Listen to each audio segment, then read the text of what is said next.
I am a strong believer in dreams.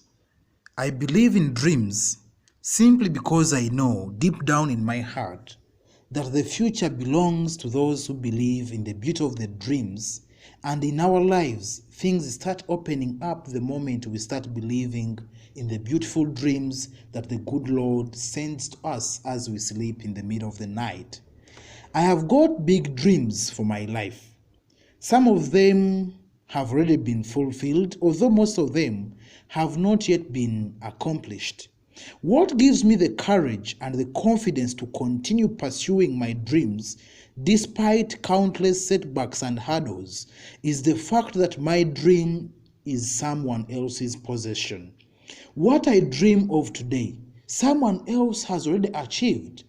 This now gives us an inspiration that there is always a way to achieve something we call a dream. For example, if you dream of owning a cruise liner, for you this is still a dream, but for a very successful businessman in the Caribbean who owns a fleet of cruise liners, it is no longer a dream, but a possession. You may be dreaming of constructing a simple bungalow, but for someone who owns a flat or even apartments in Muyenga and even Chireka, these are dreams already accomplished and they are no longer dreams. Therefore, I say unto you that one man's dream is another man's possession. And therefore, this should just inspire us that our dreams can be realized. If some people realized and achieved them, why not us? A friend recently told me that divine-driven dreams are immortal. Nothing in this world can change your ashes into beauty like a dream. And anything that exists today was once a dream. If we think of good governance was once a dream, but it today exists in some parts of the world.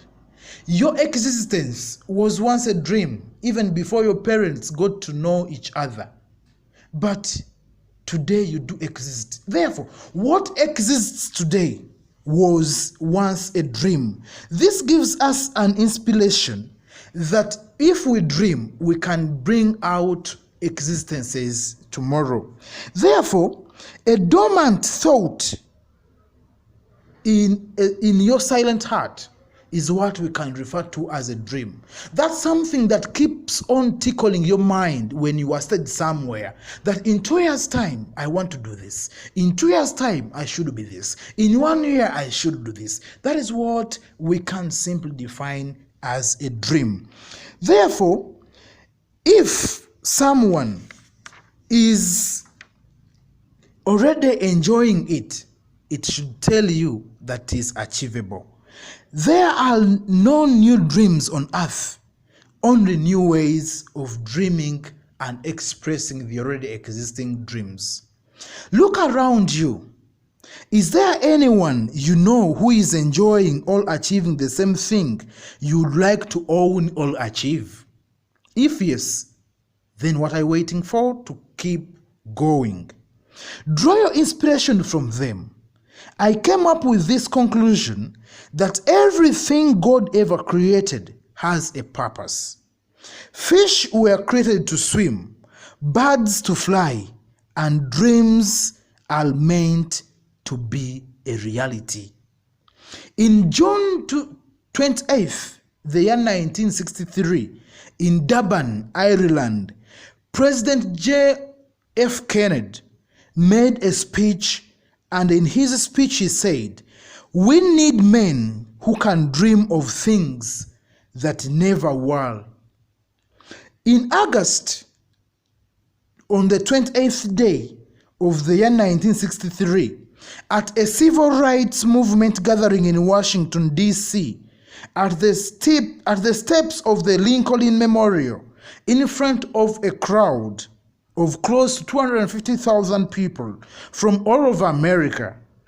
This is part of the speech that Martin Luther King Jr. made.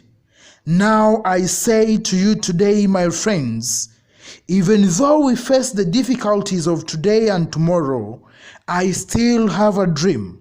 It is a dream deeply rooted in the American dream. I have a dream that one day this nation will rise up and live out to the true meaning of its creed. We hold these truths to be self-evident, that all men are created equal. He talked about the day when in America people will no longer be judged by their color, but by the content of their character. He spoke about the promised land for his people, the black race to be specific. He spoke about the sons of slaves and the sons of slave masters sitting around the same table of brotherhood. Yes, it was a dream of a better destiny for the blacks in America. The year was 1963. Before President Hussein Barack Obama even knew of what presidency was. He was 3 years old by then. Dreamers know no limits. I always tell people wherever I go that you can block me from entering State House, the official residential home of the President of the Republic of Uganda, but you can never stop me from dreaming about living in the State House. I would like to explain to you what happened on August 28, 1963. Dr. King took a dream flight from there 1963 to 1970, and from 1970 to 1990, and he was not contented. He still took another dream flight from 1990 to the year 2000, and they proceeded further to the year 2008. Here he found his dream. He saw a black man being sworn in as the first black American president, and he saw him and his family move into the White House to live and work there.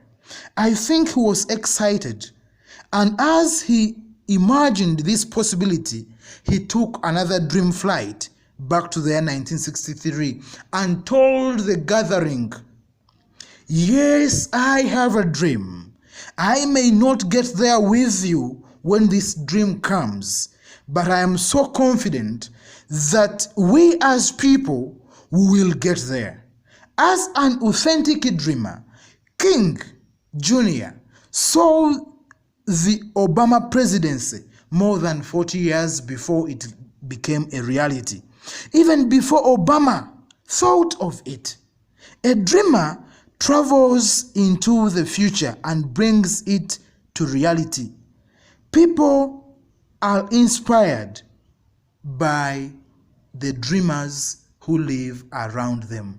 Therefore, ladies and gentlemen, your dream you have in you, the dream that you own as a group, can be a reality simply because we have seen it happen.